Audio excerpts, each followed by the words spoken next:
Hi.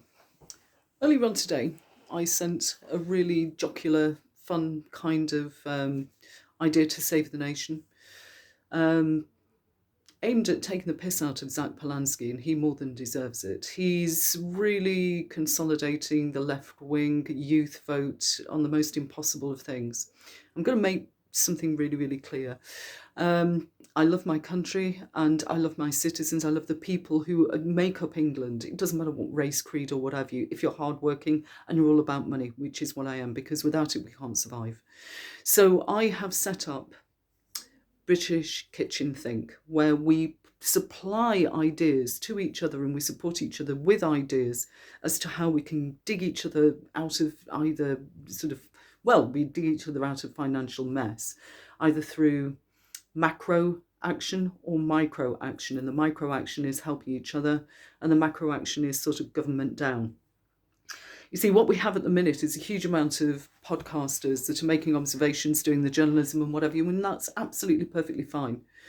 But I get frustrated at this because I have plenty of ideas, a rich seam of ideas as to how we can actually help each other make some money. And from the perspective of nudging the government in terms of what it is that they need to do to make some money as well, because there's far too much welfare dependency and it's really bad for us morally, and it's not good for us individually either. So basically my idea to save a nation this afternoon was aimed at the use of the Facebook group, Council Cuisine. Because if you notice, there's a huge amount of shorts that are about cooking, and they get a huge amount of views. And Council Cuisine has 384,000 members on the Facebook page. And they all send each other this, that, and the other. But I think if they started a website and people bought each other's recipes, it would actually be a real winner in terms of being a financial success as well as a cultural success, because I think culture can translate into money. And my last big complaint was about Whitechapel and Wembley and how culturally they're not turning over the money that they should, because there is an ethnic element to them which is not making a great deal of money. My essence for today is about local economy and local authorities and how much money they could make, the 6 bankrupt local authorities in London. And they shouldn't be, not really, but where do they get most of the money? From council tax, parking fines, what have you, and from public realm, hiring out their space and what have you. But I find it annoying. The globalization of digital economy has given us a lot of app use, which should be really down to local authorities to organise. And Green parties are not really doing anything. They're not really doing anything on a local level. The left isn't doing anything on a local level, which would mean the spinning of a buck, They're not. They seem to be quite happy for globalist entities to make a huge amount of money and then say tax the rich. Well, I've made a list of the most prolific applications that people use, and of the most obvious ones are Just Eat and Deliveroo, which are UK based basically. But we've also got applications based at design and creatives. Fiverr, massive, based in Israel. People per hour, I think, is ours, Freelancer. Transport is Uber. Errands and services, TaskRabbit, Handy and Rover. What else have we got? We've got a caregiving one, which is based in the United States. Airtasker is based in Australia. We have health apps and legal ones as well, which are based in America. Now imagine if each local authority dealt and owned its own local talent, right? And it had some sort of connectivity to the job centre. So basically you would go and register as a freelancer with these websites, pay a fee, maybe 50 quid a year. Now, considering that each local authority has between, now the largest is Birmingham at 1,183,618, and the smallest is the Isles of Scilly at 2,366. So can you imagine if every citizen paid 50 quid to be part of an extraneous website? So every local authority had its own freelancer gig economy extension of its own website, right? So you pay your registration fee, and it doesn't matter what it is that you have to offer. You register with the job centre as well, because the Department of Work and Pensions, it shouldn't necessarily have a job centre plus. which is a usually centrally located space in the middle of the town centre.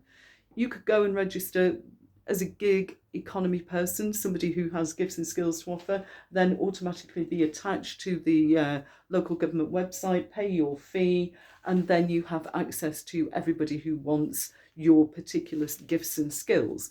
And jobs come into your inbox and are allocated, and then you make money through the local authority aspect of the gig economy and not through the ones that are offshore, that are taking people's money all the time. If you use Fiverr, they have a transaction fee. They take, sorry, camera shaking.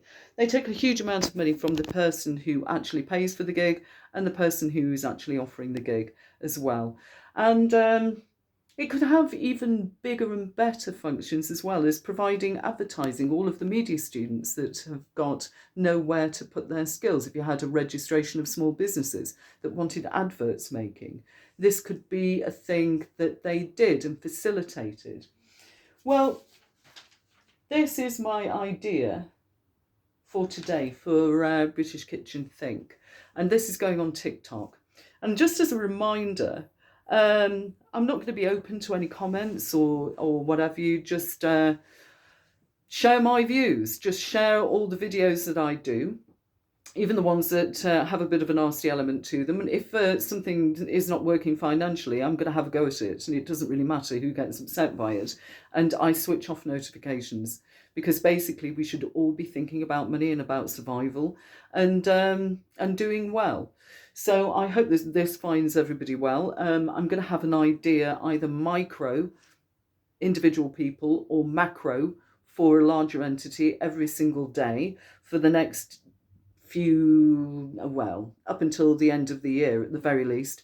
And then I'm going to be launching the Facebook and doing a press release. In terms of my own stuff, I have a serious illness, and so I've had to move my stuff online. I'm open to any sort of direct Facebook message if you want me to help you or give you some ideas or whatever you. I'm really open to that. I'm not a sort of somebody who responds to bitching and moaning or gripes about everything that I say, because I'll just switch off and ignore it and block you or whatever. But this is what I'm all about. If you want to book a tour, DM me as well. And also, whichever video I put across, I'm going to be putting a link to my historic stuff, because I am an historian and a tour guide, and very, very loyal and good English girl from the seaside. And I care about my country, and I care about my nation state, and I care about the citizens in that nation state as well, and your health and well-being. So I'll be sharing my own health news. I'll be sharing all my ideas. And do log on to the shops, the online shops that I have, because I don't like the government that we have at the minute. I don't think they love us, basically. And whether you're left or right, they don't give a toss about us. They just don't seem to. I think the Green Party are ludicrous. Absolutely 100% ludicrous. You cannot take seriously somebody who is a tit whisperer. And, he's capturing the youth over ludicrous ideas at taxing the rich and the redistribution of wealth, which has been proved not to work. We have to take responsibility for our own well-being, our own health, our own exercise, our own finance. And I hope this finds everybody well. Speak soon.